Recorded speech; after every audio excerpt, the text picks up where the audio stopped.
You just spent 4 hours on a print only to have it fail in the final layers because your filament decided to vary thickness halfway through the spool. Here's what actually separates the best filament brands from the garbage that wastes your time and material.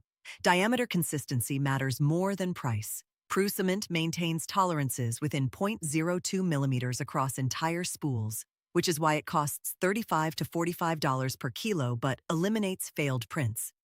If you want that quality without the premium price, Hatchbox delivers surprisingly tight accuracy at $20 to $24 per kilo.